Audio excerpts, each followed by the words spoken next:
아주 먼 옛날 깊은 숲속에 평화롭고 살기 좋은 작은 마을이 있었습니다. 그리고 이 마을 근처에는 신비로운 마녀 고델도 살고 있었습니다.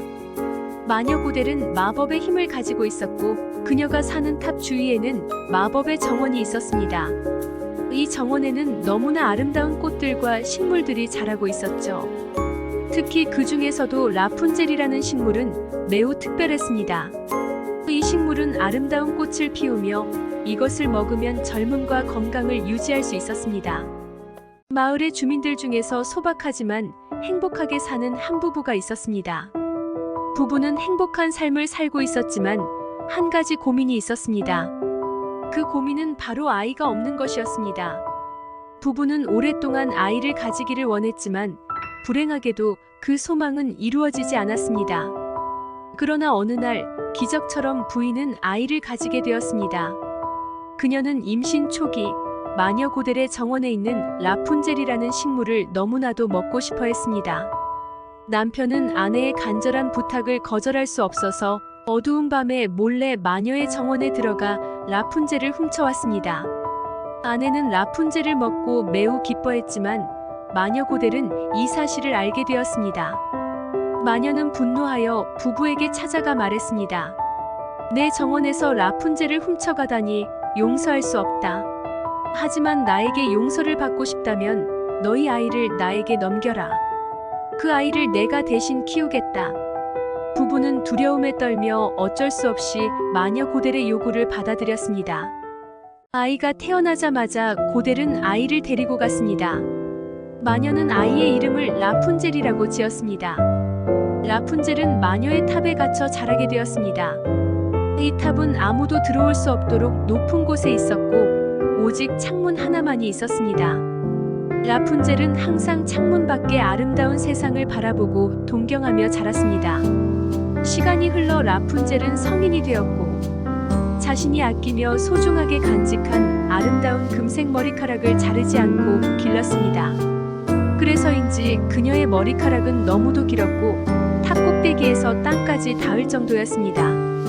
마녀 고델은 탑에 오를 때마다 라푼젤 라푼젤 너의 긴 머리카락을 내려다오라고 외쳤고 라푼젤은 그녀의 머리카락을 창문 밖으로 내려 마녀가 탑에 오를 수 있게 했습니다. 라푼젤은 자라면서 아름답고 마음씨가 착한 소녀가 되었습니다. 그렇게 라푼젤이 자라자 마녀 고델은 라푼젤이 세상의 유혹에 빠질까봐 걱정하며 그녀를 더욱 엄격하게 감시했습니다.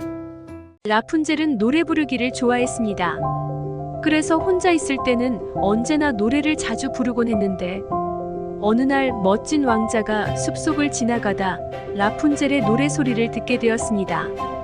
그녀의 아름다운 목소리에 이끌린 왕자는 탑으로 다가갔습니다.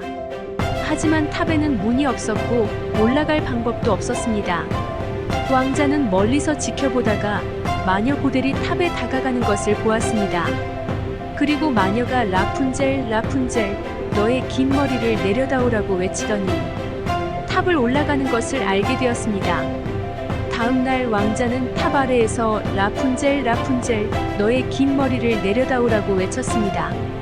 라푼젤은 처음에는 놀랐지만 왕자의 부드러운 목소리를 듣고 그의 부탁을 들어주었습니다.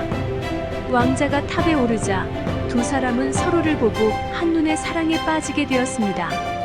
왕자는 라푼젤에게 자신이 왕국의 왕자임을 밝히고 함께 도망가자고 제안했습니다. 라푼젤은 처음에는 두려웠지만 왕자를 믿기로 했습니다. 그리고 그들은 탈출 계획을 세우기 시작했습니다. 왕자는 매일 탑에 와서 라푼젤에게 비단실로 만든 밧줄을 가져다 주었습니다. 라푼젤은 그 밧줄을 이용해 탑에서 내려갈 준비를 했습니다.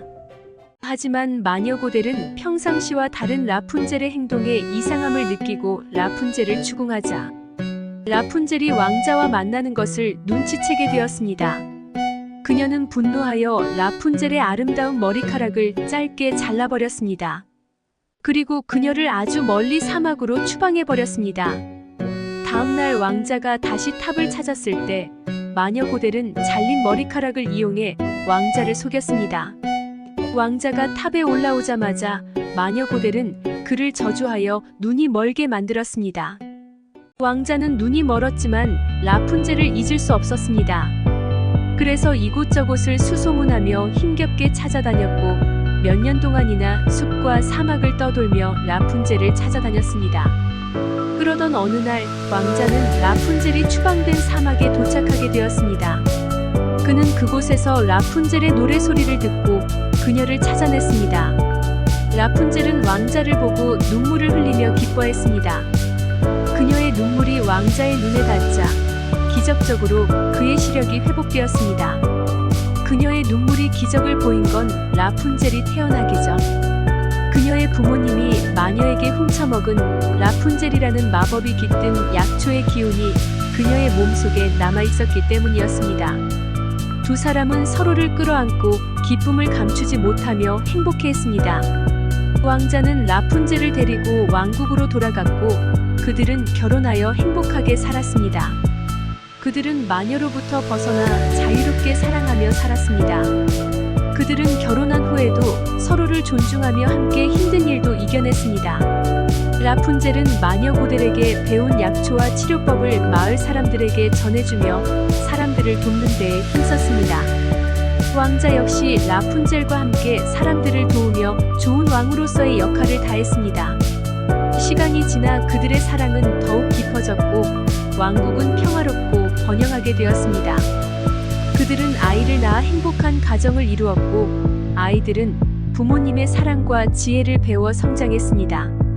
라푼젤과 왕자는 나이가 들어서도 서로를 아끼고 존중하며 언제나 서로의 곁을 지켰습니다. 한편 마녀 고델은 라푼젤과 왕자가 행복하게 사는 것을 멀리서 지켜보았습니다. 그녀는 처음에는 분노했지만 점차 자신의 잘못을 깨닫고 후회하게 되었습니다. 그녀는 더 이상 마을 사람들을 괴롭히지 않고 자신만의 외딴 곳에서 조용히 살아갔습니다.